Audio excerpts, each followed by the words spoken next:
Faizal Khamisa joined by NBA insider Michael Grange. We have some NBA news today as it pertains to maybe when the league will come back and how it will come back. Firstly, Shams Charania of The Athletic reporting that Orlando's Walt Disney World Resort, the clear frontrunner to become the NBA's playing site to resume the 2019-2020 season. There are athletic complexes there, accommodations there as well that would make it as practical as possible. Meanwhile, Adrian Wojnarowski of ESPN reporting on in and around June 1st, at least, NBA teams will be allowed to start recalling players who have left their markets as another step towards a formal ramp-up for the season's resumption.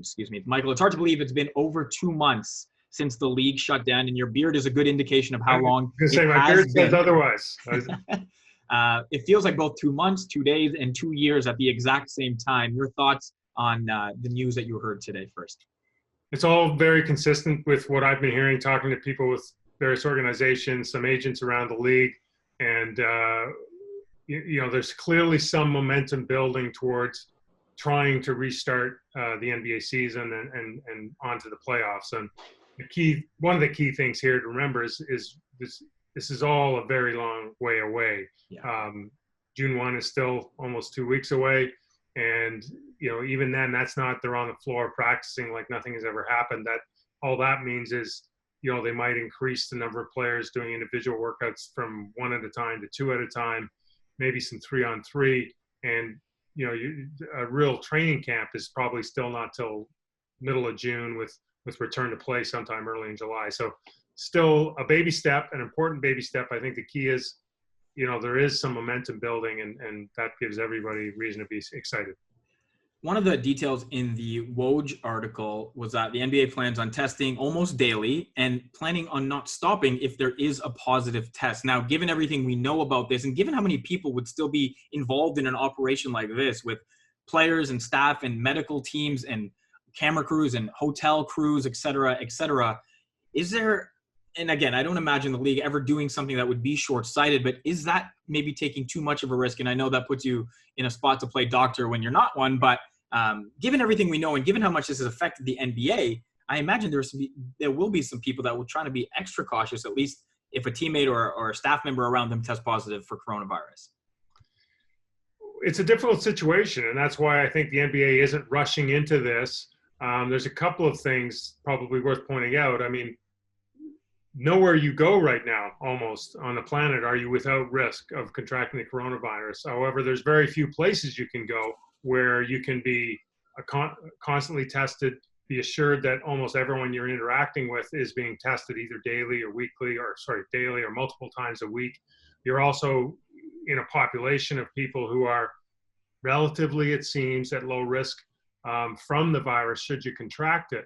So I think when you factor all those considerations, being in whatever ends up being the quarantine bubble, so to speak, is probably maybe in some ways a safer environment than you would be left to your own devices.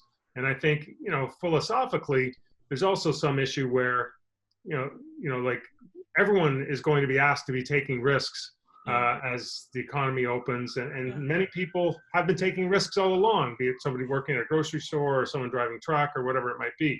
And so I think, as the NBA gets more comfortable with what level of risk they can try to lower or get it down to, I don't think it's unreasonable to expect players to come to play. And indications are that a lot of them do want to do that.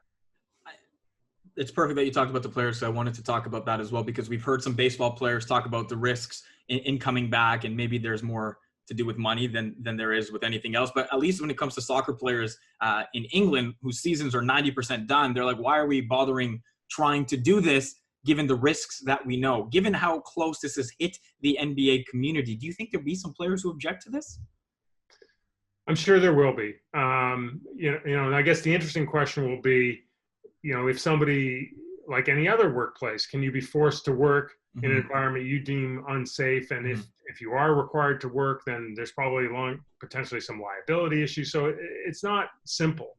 But I do think working in the favor of the NBA is the relationship between Adam Silver and the players union and the star players in the league is very close. It seems to be very functional. And, I think Adam Silver has proven almost since the day he became commissioner, going back to say how he handled the Donald Sterling scandal and the fact the NBA was the first among the leagues to close. He's proven that he does have the players' interests at heart. Yeah. And, you know, it can be said, sure, this is only about money, but in the NBA, at least, the players share in half the money, half the revenue that's created. So, you know, in the end of the day, it's a workplace, and they work for money, and the less they work, the less money revenue is created, the less money they get to share. So that's a reasonable consideration for them to have to think about too. Let's talk about it from a Raptors perspective. We know things are slightly different with them, given that some players and staff are still in Toronto. The practice facility opened up not too long ago, albeit under some very strict circumstances and guidelines. Border closures extended another 30 days between Canada and the U.S. today. How will any of this affect the sole team in Canada, especially if Orlando is the only site that they are planning on playing games?